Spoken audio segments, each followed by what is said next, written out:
السلام عليكم ورحمة الله وبركاته. معكم مطبخ رشا المغازي. النهاردة هعمل فراخ بالكريمة اللي هو البانيه، يعني صدر الفراخ. دي مقلاية سخنة اهي، حطيت فيها معلقتين زيت. هنزل فيها بروزماري او اكليل الجبل.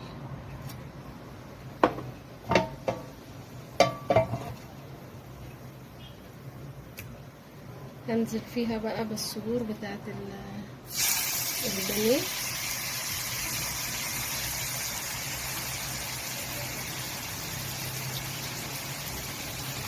انا متبلاها بملح وفلفل.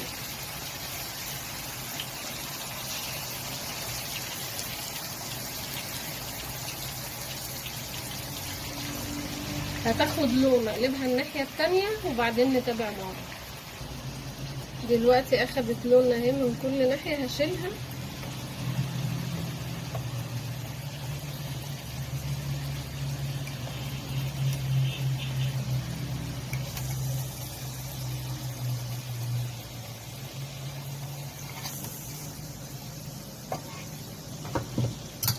دلوقتي في نفس المقلاية هنزل ببصلة مفرومة